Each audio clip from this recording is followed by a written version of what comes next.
¿Estamos listos? Estupendo. Pues muchísimas gracias a todos por seguir aquí. Hemos escuchado a las gestoras, hemos escuchado a las bancas privadas grandes y ahora es el turno de las bancas privadas medianas que también tienen mucho que decir en este entorno. ¿Qué desafíos tienen? ¿Qué valor diferencial pueden ofrecer? ¿El tamaño importa? Cuando hablamos de asesoramiento y de bancas privadas, de todo esto vamos a hablar hoy en esta mesa y para ello nos acompañan Javier López de Heredia, director de Banca Privada, Banca Personal y Productos de Inversión en Unicaja. Bienvenido. Muchas gracias. Mario Rapanelo, director de Wealth y Banca Privada en Banco Mediolanum. Muchas gracias por venir. Muchas gracias. Y Miguel Pareja, director de Banca Privada de Ibercaja en Madrid. Muchísimas gracias. Gracias a todos. Pues, si os parece, vamos a entrar en materia. ¿Cuál es el valor diferencial de las bancas privadas medianas? ¿Pueden ofrecer mayor proximidad? ¿Es que para ofrecer un buen asesoramiento financiero y un buen servicio hace falta ser un grande? ¿Qué es lo que... ¿Quién quiere empezar? Si te parece, pues Javier. Yo mismo empiezo, abro el fuego. Bueno, lo primero, daros las gracias por invitarnos aquí a Unicaja al foro, que es la primera vez que participamos, así que nada, un placer estar aquí con estos compañeros y también agradecer a los ponentes anteriores porque han sido unas mesas, la verdad, muy interesantes. En relación a la pregunta, yo creo que la banca mediana, pues el tema de la proximidad que mencionabas, pues es muy importante, ¿no? Esa cercanía que tenemos, pues muchas veces una capilaridad de red muy grande que complementa lo que son nuestras redes de banca privada, ¿no? El que un cliente que tengamos en los centros de privada pues tenga también pues unas oficinas donde a lo mejor inicialmente pues ya había sido cliente, pues es importante, ¿no? Así como resolver pues otros temas del día a día. Por otro lado, pues también tener la visión, poder ofrecer los servicios 360 al cliente es importante porque ya no solo le hablas de sus productos de inversión, sino que puedes participar en sus temas de financiación de empresas, en sus problemas diarios familiares, ¿no? Pues financiación a hijos y demás. Entonces creo pues que todo eso lo aportamos, ¿no? Además también hay un componente ahí que a lo mejor ahora se pierde ya un poquito más, pero un componente emocional, pues lo que son las participaciones que hacen las fundaciones en la sociedad, con todo el componente de obra social y demás. Y todo eso pues bueno, va acompañado de la profesionalización que estamos haciendo también en todos nuestros servicios de banca privada, ¿no? No sé si alguien quiere aportar algo más. Bueno, yo creo que la banca privada tiene que centrarse en la calidad. Los clientes primero tienen que evaluar efectivamente la calidad de la entidad, solvencia, liquidez. Es verdad que te digo, nosotros pertenecemos a un grupo europeo bajo el control del Banco Central Europeo, entonces quizá ese tema del complejo del tamaño no lo hemos tenido nunca. Es verdad, de todas formas, que yo creo que la capilaridad que puede tener y tiene que tener la banca privada es un elemento importante que da un valor añadido. Y luego, por supuesto, focalizarse en lo que es, bueno, en nuestro caso, en el asesor financiero que llega efectivamente con esta capilaridad, con esta posibilidad de llegar hasta los rincones más escondidos, no tener la necesidad de esperar al cliente, sino de ir cerca del cliente. Yo creo que esto es la ventaja, efectivamente, y un elemento de calidad que seguramente la banca de tamaño mediano tiene. Miguel, Sí. ¿y tú crees que el asesor financiero, precisamente en las bancas medianas, como acaba de decir Mario, tiene una labor fundamental, quizá incluso más importante que las grandes? En primer lugar, lo que debemos tener claro es un ejercicio de responsabilidad hacia la figura del cliente. El cliente no es solamente un inversor, a veces tenemos ciertas tendencias a verle como el cliente inversor, focalizar en soluciones en ámbito de optimizar cuántas monedas tiene. La banca privada es una visión integral del cliente. Comentaba Javier el tema de también aportar soluciones en ámbito de financiación y a partir de ahí yo rompería una lanza por la banca privada de proximidad. La banca privada de proximidad permite apoyarnos en uno de los ejes clave de la aportación de valor, como es la cercanía. Cercanía porque me va a permitir conocer mejor al cliente al cual voy a hacerle esa planificación financiera integral. Cercanía porque me va a permitir conocer el entorno, algo tan sencillo como la optimización fiscal. Necesitamos conocer las reglas, no son las mismas en Navarra que en Asturias, que en un momento determinado en Andalucía. Eso es clave. La cercanía es clave para poder aportar valor, que es una palabra que deberíamos llevar, yo creo, todos tatuados en el ámbito de la banca privada. También cercanía en términos de sencillez, ojo, sencillez, que no es simplicidad. Que algo sea sencillo no significa que no responda a las necesidades de la persona a la que nos dirigimos o su grupo familiar. Y esto, en último lugar, lo vincularía a un aspecto clave. Tenemos un ejercicio de responsabilidad y desde ahí creo que esa banca privada mediana, boutique, de proximidad, como acabo de intentar bautizarla yo, podemos hacer mucho y debemos hacer mucho por ello. También los grandes, pero en nuestro caso yo creo que es especial, y es hacernos entender. La banca privada de hace unos años, la banca privada de hoy, tiene un elemento diferencial. Creo que hoy el cliente sabe que necesita la banca privada, sabe qué puede hacer por él y por su familia y su entorno profesional. La banca privada tiene necesidades que antes pensaba que no eran, bueno, simplemente tener más monedas es una de las muchas necesidades, pero tenerla de una forma estructurada óptima, capítulo sucesorio, bueno, planificación de la empresa familiar, integral, etcétera, integral es importante. Y ahí, con esto finalizo, la cercanía es la primera piedra para construir las tres patas, digamos, de esto, o los tres pilares, que sería, por supuesto, conocer, planificar y acompañar. Solamente desde la cercanía creemos que podemos empezar a estar cerca del primero de ellos, que es conocer, lógicamente, a quién nos vamos a dirigir y a quién vamos a querer aspirar a aportar esas soluciones. ¿Y cómo se conjuga? Creo que en una mesa anterior yo creo que han dado una definición muy potente de la banca privada, que es la gestión de las excepciones, efectivamente. Entonces, esta proximidad al cliente, cuidarlo 360 grados en temas efectivamente que van más allá de la planificación financiera, que van en el tema del traspaso generacional, en el tema, bueno, en temas corporativos, de banca corporativa. Yo creo que efectivamente es esto el secreto o de todas formas la fuerza que tenemos. Pero ¿cómo se conjuga todo esto con el avance tecnológico que estamos viendo, con el cada vez mayor uso de herramientas de inteligencia artificial? Estáis hablando de esa necesidad de una banca privada de proximidad, de capilaridad, de conocer al cliente, pero al mismo tiempo pues estamos también en la tendencia contraria. Que nos atienda una persona va a ser un servicio de lujo. ¿Cómo se conjugan estas dos tendencias? Yo creo que no va a ser un lujo, por lo menos en el ámbito de banca privada. Yo no veo de aquí a los próximos años que sea un lujo que nos atienda la persona. Me parece fundamental, por muchas de las cosas que se han comentado antes, ¿no? Porque esto es un negocio sobre todo de confianza, ¿no? De manejar las emociones del cliente, de acompañarle, de entender sus necesidades, de ir, bueno, pues eso, acompañándole en todo su tránsito vital, si me apuras. Yo eso no creo que lo pueda hacer una inteligencia artificial o ningún modelo automatizado, ¿no? Igual dentro de 2 años o 3 hay que desdecirse, pero creo realmente que, yo qué sé, cuando tenemos un año 2022 tan catastrófico, donde se cae la renta fija, la renta variable, que no había sucedido en 50 años, pues que vaya una inteligencia artificial a gestionar las emociones del cliente, ¿no? O todo lo que está pasando estos días. Yo creo que ese componente humano es fundamental, y en el ámbito de la banca privada seguro que no se va a perder.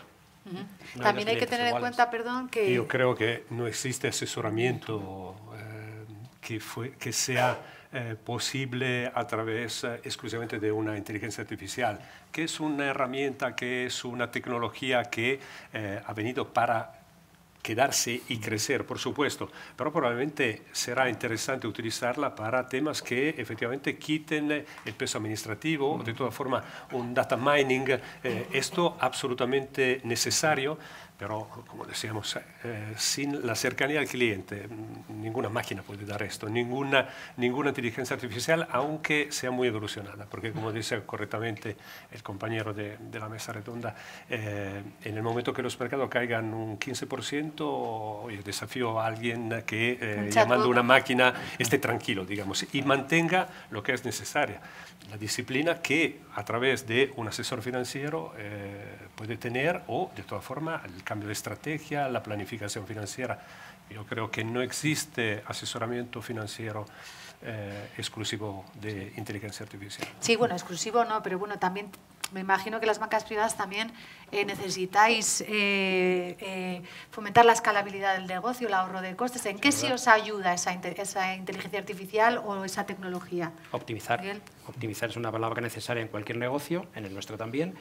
Optimizar en ámbitos de tiempo. El tiempo es un bien escaso y de enorme valía en cualquier ámbito, pero en el del asesoramiento lo es especialmente, y el de nuestros clientes más, que suelen ser gente en muchos casos ocupados en sus negocios y que quieren dedicar a esto lo que necesitan dedicar, pero ni un minuto más, lógicamente, aunque sea muy importante.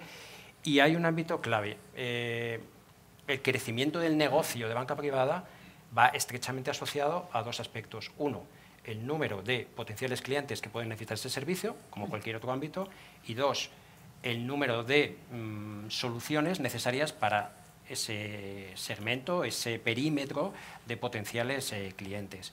No está todo diseñado, no está todo creado, y a medida que esas necesidades puedan ir cambiando, lógicamente el abanico de soluciones, a mí es que la palabra producto me cuesta más mencionarla, pero esas soluciones pues, irán naciendo, irán desarrollándose o irán evolucionando.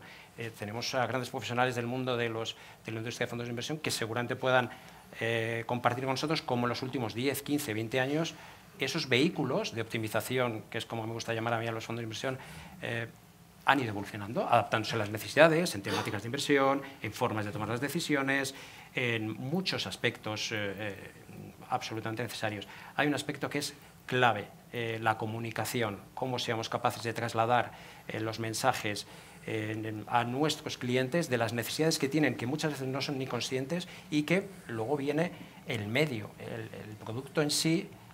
Pues no es un fin que lo tenga, que tenga un plan de pensiones, que tenga un fondo de inversión, que tenga una renta vitalicia, no, es el medio para lograr pues, esa optimización patrimonial, que es la obsesión que deberíamos tener absolutamente todos. Y además que entiendan por qué lo tienen y por qué en un momento determinado pues, pueden o deberían tener una exposición mayor a renta variable o a renta fija, dicho de otra manera. Con esto finalizo.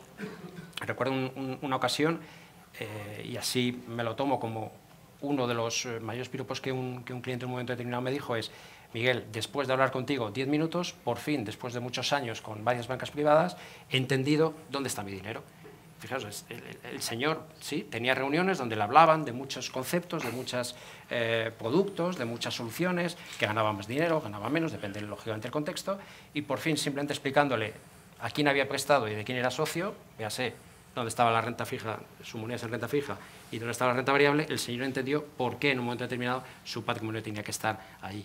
Ese ejercicio de responsabilidad es importante también que lo practiquemos y que nos lo asumamos como retos. Solamente aquellas soluciones, aquellos productos que sean necesarios crearlos y evolucionarlos, serán los que tengamos que ofrecer. En ese sentido, de vuestras palabras entiendo que no consideráis competencia a los neobancos ni a los robo-advisors, que esas tarifas por los suelos no son competencia para vuestros negocios. Yo en banca privada, en principio, diría que no. O sea, ratifico un poco lo que han estado comentando. Creo que sí, la inteligencia artificial nos va a ayudar en muchos procesos, en muchas cuestiones, en temas también de data mining, de mejor seleccionar clientes, alguna preferencia adicional, pero yo no los veo como una competencia en ese sentido, ¿no? Sí pueden ser competencia pues, para un cliente muy retail con una inversión pequeña, pero alguien que quiere gestionar un patrimonio muy elevado, necesitas a alguien, y muchas veces no solamente una persona, sino todo lo que acompaña, ¿no? Pues los servicios de asesoramiento que pones a disposición del cliente, fiscal o patrimonial o demás, ¿no? Pero... Y de cara al relevo generacional, porque... En general, de todas formas, no pueden ser competencia. No pueden ser competencia porque, lo hemos dicho, esta personalización que ha hecho que ya no existan las carteras modelos. Quiero decir, bueno, también en las mesas anteriores lo han comentado. Yo creo que el focus tiene que ser efectivamente la formación del asesor para llegar a la necesidad del cliente. Entonces, nuestro core business es el asesor financiero, el banquero privado. Tiene que tener toda la formación, todos los servicios, todos los productos para llegar efectivamente a definir con el cliente, a planificar bien unos objetivos que luego estos objetivos serán tratados con la herramienta correcta según el horizonte temporal, porque esto es casi banal, pero no puede haber un café para todos.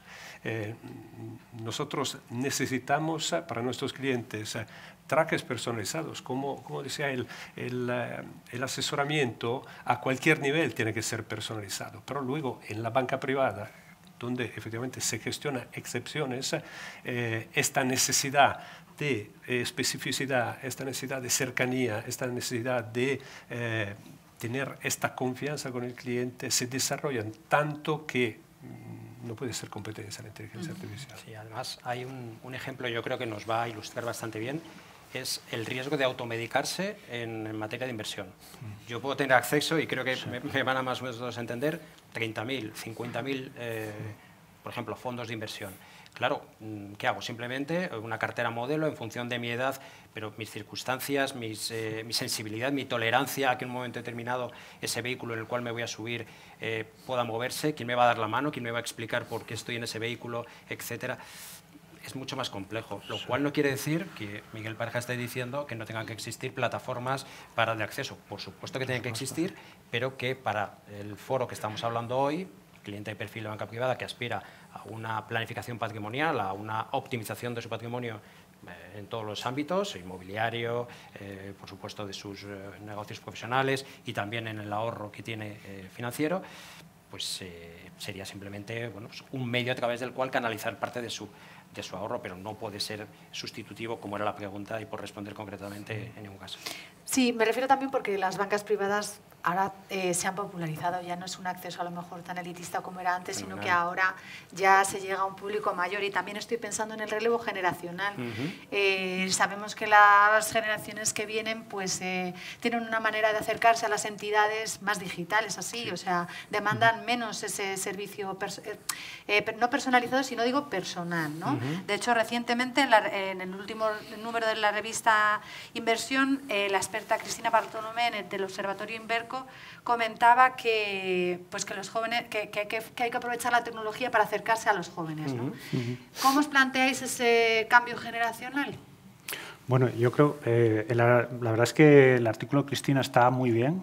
Yo estoy de acuerdo con todos los puntos que aportaba ahí. Me quedo un poco con el primero que mencionaba, que está relacionado con la educación financiera, que me parece un tema clave, ¿no? Y lo voy a ligar además con lo que decía Miguel antes. En este mundo financiero, cuanto más conocimientos tienes, más consciente eres de que sabes poco. De hecho, llegamos en las propias gestoras, pues oye, cada uno tiene su nicho concreto de mercado, de tipo de activo y demás, ¿no? Entonces, una forma de acercarse es con la educación financiera. Cuanto más conozco, y ojo, los jóvenes de hoy en día tienen una formación que ya me habría gustado a mí en sus tiempos, vienen súper preparados. Pero quiero decir, tú a medida que tienes más formación financiera, muchas veces te quitas hasta esa inconsciencia de decir, pues voy a entrar aquí, igual que entro en una web a comprar un televisor y lo compro, pues entro aquí y voy a invertir 20.000 euros en un fondo de inversión, porque he hecho aquí, metido cuatro datos, ¿no?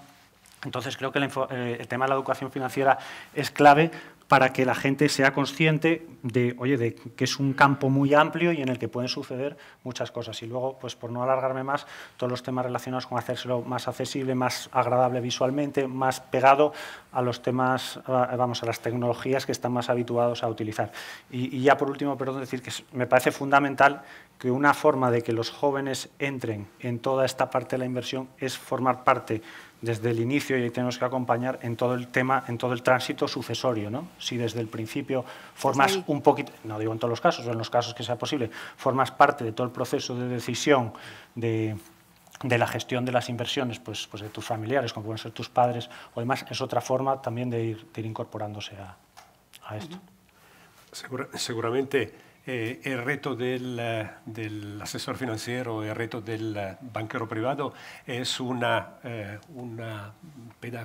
fuerza de pedagogía respecto a todos los componentes de la familia, no solo imaginamos al empresario, sino también a sus hijos, para mantener efectivamente esta confianza. Que luego sea necesario un layout distinto, agradable para los jóvenes, es absolutamente algo que nosotros tenemos en consideración. Pero, repito, es fundamental el rol efectivamente del asesor financiero para cubrir este gap cultural, si hay, y quitar un poco, como comentaba el compañero, quitar esta manía de automedicarse, porque los jóvenes, efectivamente, el tema de comprar una prenda por internet y no a la tienda es una forma de automedicación, ¿no? Y lo mismo podría pasar con las herramientas financieras y con una serie de servicios que son necesarios para toda la familia del grupo familiar banca privada. Y entonces el reto del asesor financiero efectivamente es entrar con esta fuerza de pedagogía y poder ayudar efectivamente a tener toda la información necesaria, esta cultura financiera necesaria para desarrollar el tema familiar y mantener, digamos, un ligamen con lo que es la parte sucesoria. Quería añadir un aspecto que creo que puede complementar muy bien lo que Javier y Marco comentaban. Hay, por las reuniones que vamos teniendo con esas nuevas generaciones, una cierta obsesión por competir quién es el que al final hace la carterita de fondos que dentro de 3 o 4 meses o 3 o 4 días más revalorización ha tenido. Nosotros les intentamos aterrizar, porque al final la juventud es impetuosa y ojalá siga siéndolo hoy durante muchísimas generaciones. Aterrizar es tener un fondo de inversión, un plan de pensiones, una renta vitalicia, un seguro de ahorro, es un medio. Lo más importante es que entiendas por qué hoy coges el coche, coges la furgoneta o coges un billete de tren para desplazarte. A partir de ahí, tenerlo que sea de renta fija, de renta variable, que sea de emergentes, que sea etcétera, ya viene después. Pero primero asimila por qué vas a tomar la decisión. Esa primera gran decisión es importante, porque si no, lo verán casi como un juego, ¿no? de buscar el pelotazo de la temática que mejor va a ir en los 2 próximos meses.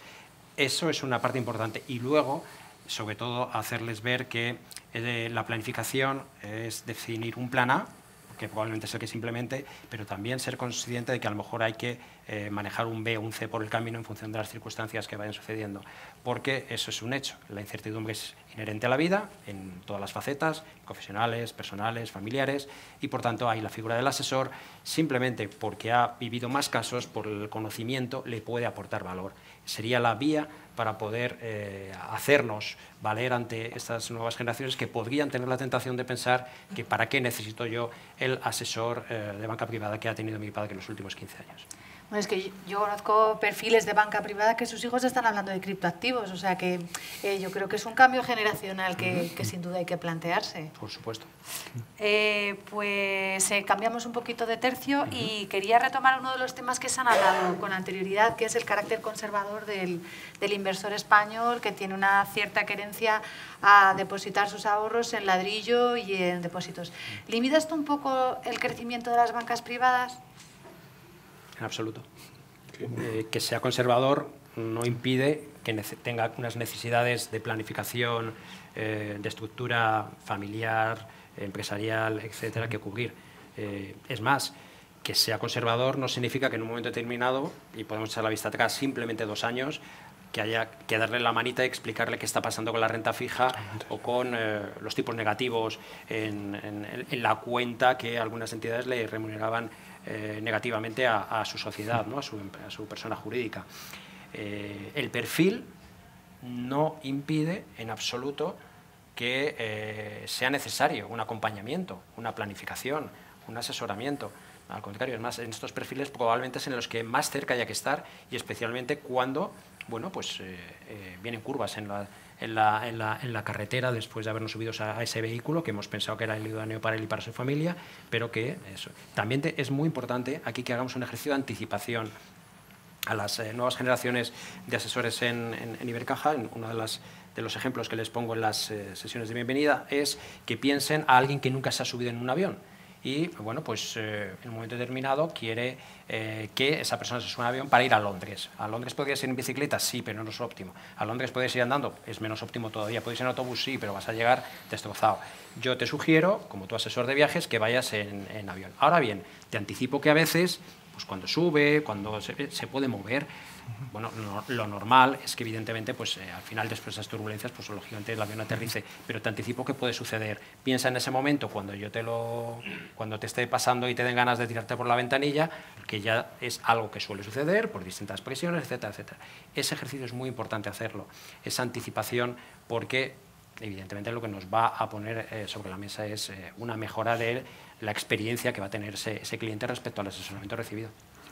Yo, solamente por decir un matiz, que estoy 100% de acuerdo con lo que está diciendo Miguel, el que los clientes sean conservadores no limita, entendemos que no limita el crecimiento, lo que tenemos que asegurarnos es que efectivamente el cliente sea conservador, ¿no? Y como comentaba antes, pues tenemos a veces hasta un propio sesgo propio de nuestros banqueros y demás a ser más conservadores, pero digamos, sí tener unas conversaciones con los clientes, ¿no? Es un poco papel nuestro y cada vez se avanza más en eso de, no, yo soy muy conservador.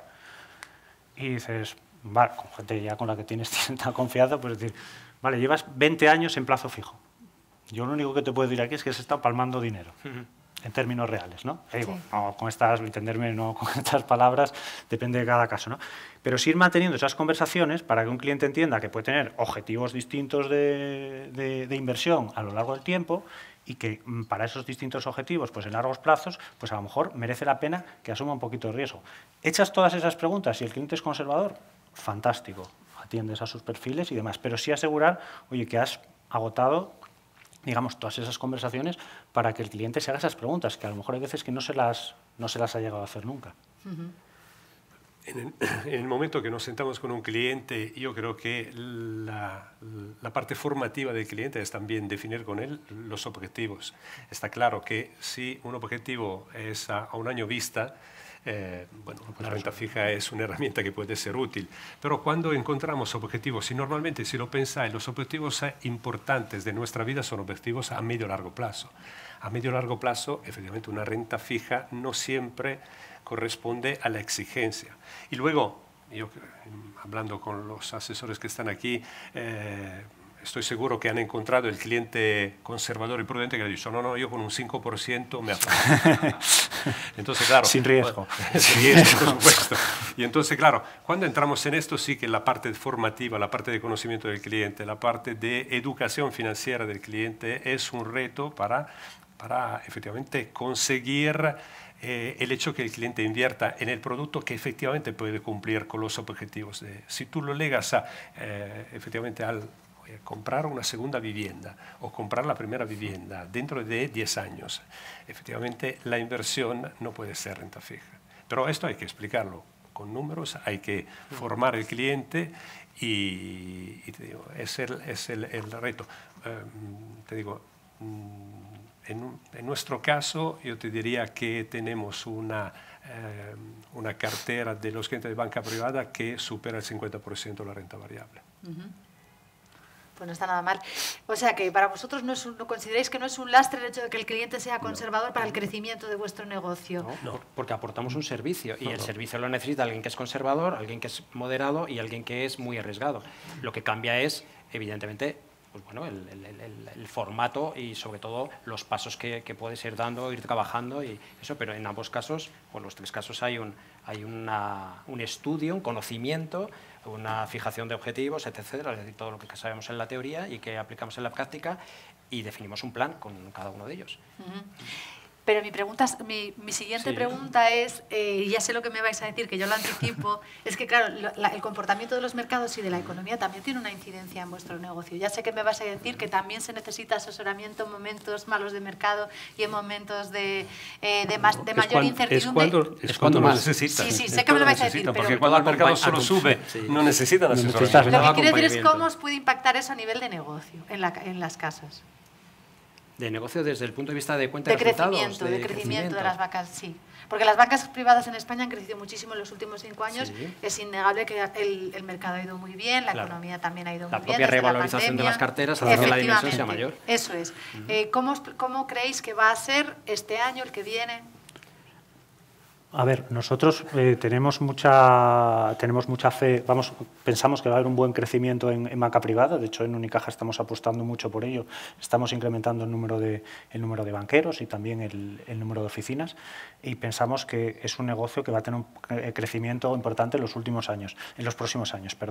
Ahora, si hablamos del año 2025 o 2026 y el crecimiento pues va ligado a lo que pueda pasar con la evolución de los mercados financieros, que afecta no solo a la propia valoración de los patrimonios de los clientes, sino a lo mejor a sus flujos de ingresos, pues la verdad es que no tenemos ni idea, ¿no? Y en 2025 pues puede ir que vaya estupendamente y crezca el negocio en términos de patrimonio, o si va mal, pues bajará el patrimonio, ¿no?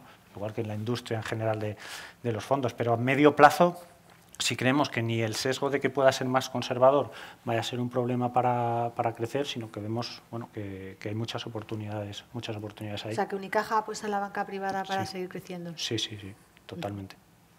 Es que, de hecho, la actividad que desarrollaba el ámbito de banca privada de una entidad hace 15 años y el que desarrolla hoy no está tan focalizado, como decía yo en mis primeras palabras, al perfil inversor del cliente. Esa faceta, totalmente de acuerdo, puede incidir, evidentemente, y lo hemos visto en 2024, que se han revalorizado las carteras simplemente pues, por la evolución de mercados, fabuloso, y eso ha hecho pues, la dimensión, oye, todos encantados de tener más dimensión.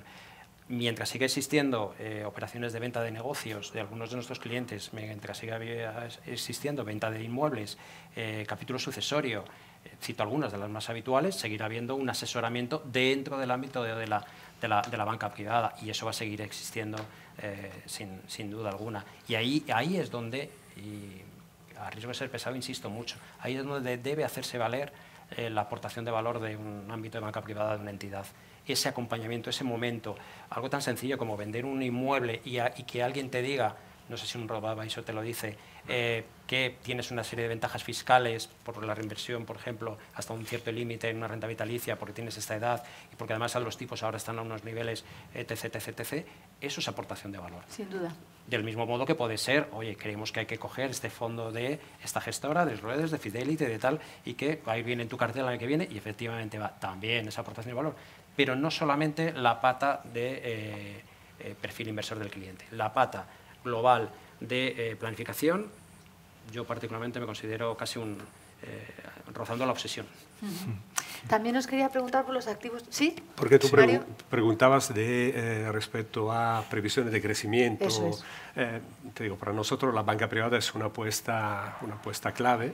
Te digo, porque queremos replicar el modelo y los pesos que tenemos en Italia, en Europa, donde la banca privada pesa mucho más. Y aquí estamos, francamente satisfechos. Y si miramos el year to date, digamos, desde el principio de año, te digo, hemos crecido alrededor de un 18% en número de asesores entre crecimiento endógeno y exógeno.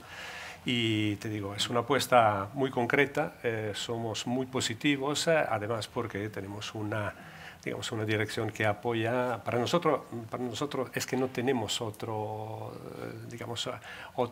puntos focales. La banca privada, el banquero privado para nosotros es core business absoluto. Entonces estamos focalizados en ellos.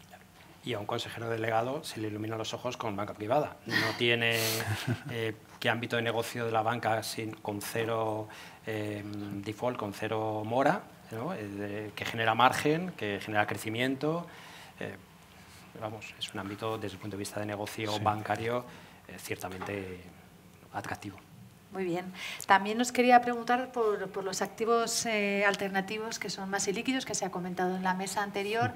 Yo sé que algunas bancas privadas están utilizando este tipo de soluciones para diferenciar su oferta, puesto que con la arquitectura abierta, pues a veces la carta de fondos pues es más similar, y son este tipo de soluciones las que pues están ofreciendo pues un valor diferencial en algunos casos.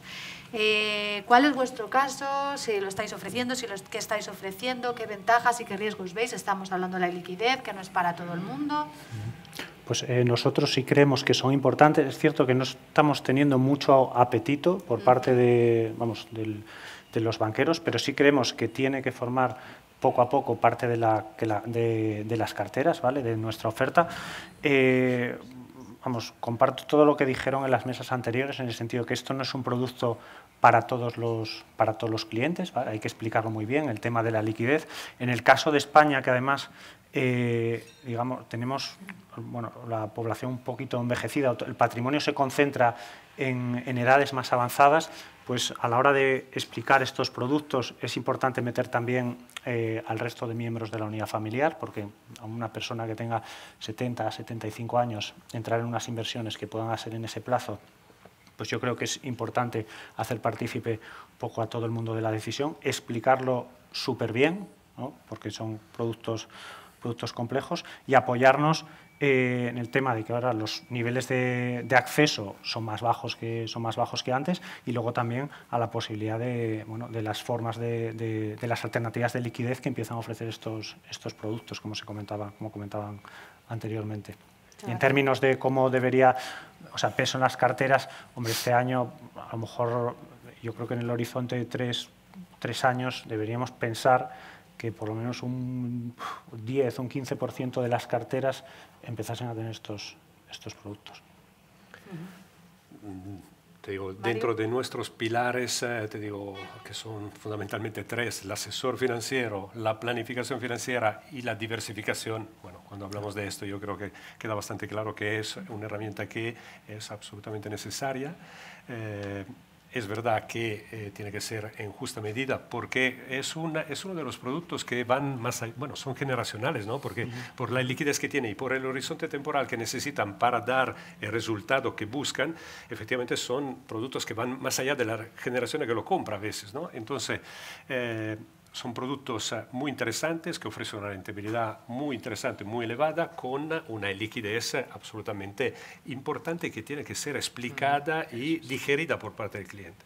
Por este motivo, el porcentaje que tiene que estar dentro de una cartera tiene que ser un porcentaje probablemente limitado, según las exigencias. Sí que de las mesas anteriores discrepo en un elemento, en el hecho que no es un producto para todas las temporadas. ¿Por qué? Porque los productos de private equity, en el momento que se monte el producto con un entorno de tipo de interés altos, es más complicado porque viven de apalancamiento, entonces viven de posibilidades de invertir, de financiarse, de invertir. Entonces, yo creo que ahora este apetito que estamos seguramente atendiendo depende efectivamente también de un entorno en perspectiva de tipo de interés bajos y entonces de posibilidad de rentabilidades muy interesantes para esta tipología de productos. Son productos que nosotros consideramos necesarios. Miguel, ¿tienes algo poco más que añadir. Simplemente volvemos a uno de esos clics que se activan y con muchos de estos ámbitos, y es hacer el ejercicio de responsabilidad como asesores de qué papel juega dentro de, en un momento determinado, la planificación de ese cliente, el por qué esperamos que aporte, etc. Y es verdad que el momento sí que determina. No todas las temporadas, y ahí coincido totalmente, son viento a favor o están en terreno abonado para crecer en este ámbito. Cuando hemos estado viendo, creo que todavía puede quedar algo de recorrido, y después lo veremos con las preguntas en ciertos ámbitos de renta fija, sin complicarnos muchos. Pensemos también que muchas veces el cliente de banca privada, y ahí sí que el tamaño del volumen patrimonial importa, porque no es lo mismo tener que aspirar para cubrir necesidades presentes y futuras con un patrimonio, por ejemplo, de 1 millón de euros de ahorro financiero y rentas 5.000 euros mensuales inmobiliarias, que alguien que tiene un patrimonio, por ejemplo, pues de 8 millones de euros y 20.000 euros de rentas inmobiliarias. Importa mucho porque, lógicamente, el tipo de retorno, el porcentaje de retorno que tiene casi que verse obligado para lograr es mucho más bajo y no se tiene que meter en grandes complicaciones. Ya. Y ahora ya llegamos a nuestra etapa del momento de las preguntas, ¿sí o no? El famoso test rápido. Yo no sé si ha cambiado algo en los últimos 5 minutos, digo, por si afecta a las respuestas. Así que os voy a lanzar un poco las preguntas que han recibido los compañeros de otras mesas. ¿Small caps, sí o no? Sí. Momento de small caps, Mario. Yo te voy a dar una impresión personal. ¿Por qué? Porque cualquier herramienta es correcta dependiendo de los objetivos del cliente. Porque te digo, son necesarias o indispensables en algunos casos determinando de la. Entonces te voy a dar hablar de un producto cuando hablas con un cliente puede ser algo correcto. Cuando hablas con, digamos, de cara a la platea, yo creo que tiene menos valor. De todas formas, tú me has dicho small caps, neutro. ¿Miguel? Sí. Transición en movilidad. No. No. Sí. Sí, pero no solamente en movilidad. Hay otras transiciones energéticas que se están mirando menos y también hay que verlas en ese espectro de opciones. Porque uno de los elementos geopolíticos que puede implicar un cambio importante efectivamente es la paz en Ucrania y Rusia. ¿Por qué? Porque se abrirían otra vez las rutas de la seda, donde China ha invertido muchísimo y entonces, bueno, puede ayudar. Las 7 magníficas. A largo plazo diría que sí, a corto no. En justa medida sí. Sí, pero advirtiendo a los inversores finales que lo que hemos visto recientemente es poco probable que se repita, nada más. Semiconductores. Sí. Sí. Compañías que destacan por el liderazgo femenino. Sí. Es una pregunta trampa esa. Por supuesto. Claro. Por supuesto. Tengo 2 hijas además, imagínate. No podéis decir que no. Sí. Criptos y blockchain. Blockchain sí, cripto no. Sí. He sido tesorero del banco 15 años. Si me hablas de criptomonedas me sale el sarampión y te diría que a la espera que los bancos centrales hablen. Yo creo de todas formas que en el momento, no sé qué opináis, pero en el momento que los bancos centrales legalicen y controlen todo esto, yo creo que se perderá mucho del interés, de la volatilidad que tiene esta herramienta. Claro. Porque al final los gestores lo que buscan son herramientas que aporten volatilidad, entonces donde den juego. Ahora la regulación y la poca transparencia me da respeto, diría que no. Bueno, si un cliente quiere jugarse una parte de su dinero, hombre, el dinero es del cliente. Entonces. De momento en el asset allocation no, por ser breve. Sostenibilidad. Sí. Sí. Sí, unido también a responsabilidad. Y en otros ámbitos, como decía anteriormente en el caso de la transición, creo que hay que ampliar y seguir evolucionando ese concepto, pero sí. Moda, diferenciando lujo y retail. No, en ninguno de los dos. Diría más lujo que moda. Lujo sí. Salud. Sí. Yo he añadido oro. Oro sí. Dentro de una diversificación, ¿por qué no? En nuestro caso, salud es una de las 3 temáticas a las cuales venimos apoyándonos junto con envejecimiento poblacional, que lo metemos en el mismo saco de los últimos 5 o 6 años. Las otras serían tecnología y consumo. Y en el caso del oro, no específicamente es una de los ámbitos de mayor peso, solamente a demanda de algún cliente respondemos. ¿Y China o India? India. Ambas. Todo lo que he dicho a través de fondos, porque single asset Sí. nosotros no lo asesoramos. Ambas, quizás un poquito más ponderados en China, pero ambas. Yo entonces voy a decir ambas. Es que pensé que no se podía... Se están cambiando las reglas de respuesta. El sesgo de la... Claro. Sí, sí. Si cambiamos No, Ay, perdona, si es sí o- ¿habías dicho China e India? No, que no. No, si es sí o no es sí o... Y también en modo pregunta corta, que podéis introducir alguna consideración, pero en renta fija, ahora mismo, ¿dónde están las oportunidades ahora? Estoy pensando, yo qué sé, bonos americanos 5%, cubriendo riesgo divisa. Bono alemán. Se han comentado mucho por aquí que está caro el crédito americano, pero que en Europa hay oportunidades. A ver, en renta fija la verdad es que el boom después de lo de ayer pues es interesante. Un bono al 5% americano pues también es interesante, pero la renta fija sin dejar de lado todas las estrategias que sean de retorno absoluto. Retorno absoluto. Lo que hemos comentado antes, lo que han comentado antes en las mesas anteriores es algo que se está ya produciendo en el mercado, en el sentido que es más rápido en Europa porque con un steepening de la curva, quiere decir con tipo de interés a corto plazo más bajo y que se mantengan a largo plazo, inevitablemente los gestores tendrán que asumir más riesgo, más volatilidad, más riesgo. Seguirá siendo interesante la renta fija, probablemente la renta fija corporativa más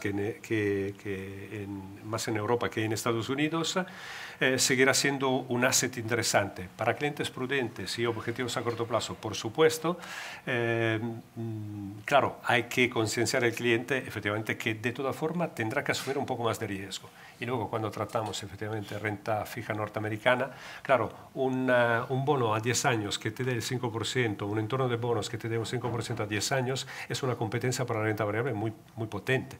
Entonces ahí también hay que explicar que esto, bueno, durará el tiempo que durará, entonces hay que evolucionar probablemente para objetivos más a largo plazo con porcentaje de renta variable que van creciendo.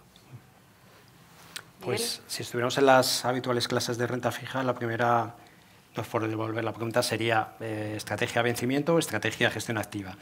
Pero, y le comento esto ¿por qué? Porque ahora mismo en estrategia de vencimiento hay plazos 2029-2030 donde podemos, una buena parte de la renta fija, apoyarnos en vencimientos que todavía creemos, antes de que se produzcan los progresivos, políticas acomodaticias, etcétera, etcétera, y bajadas de tipos en definitiva, asegurarnos una buena talla de los próximos ejercicios. Los tramos cortos quizás pueda tener más atractivo hasta el 2 años americano, no cubriríamos divisa, ahora mismo estando en rango de momento, y mientras no nos diga la contraria el par euro-dólar, no veríamos una prioridad tener que cubrirlo, o lo cual no quiere decir que no lo hiciéramos a futuro, pero en estos momentos, para responder concretamente, esa sería. Y luego en el segmento high yield, niveles W o W+, creemos que todavía hay margen para tener posiciones bien seleccionadas, muy diversificadas. Aquí especialmente, lo comentaba antes, el vehículo fondo hace una gran labor por diversificar, además de sus ventajas fiscales, etcétera. Y sí, esa pata de high yield moderado, seleccionado, sector a lo mejor industrial, algo financiero europeo, puede aportar pues esa rentabilidad. Por dar unas cifras muy concretas, ahora mismo en una de las carteras que podemos calificar como moderada, estaríamos trabajando con duraciones en torno a 2,2, una TIR interna 3,5 más o menos, con estos ingredientes que he comentado anteriormente. Y bueno, pues yo creo que estamos lógicamente en una situación cómoda para que esa parte de renta fija, todavía al menos los 2, de ahí la duración, 2, máximo 3 próximos años, nos podamos asegurar que aunque tengamos que esperar al vencimiento y por el camino pudiera haber oscilaciones, nos aporta una atractiva rentabilidad. Efectivamente, yo también he visto muchos lanzamientos de fondos a vencimiento recientemente que han estado estos años y seguimos lanzando. Pues yo no tengo más preguntas, no sé si alguien del público quiere hacer alguna pregunta en esta mesa, y si no, damos finalizadas las mesas y pasamos al cóctel. Muchas gracias. Muchísimas gracias.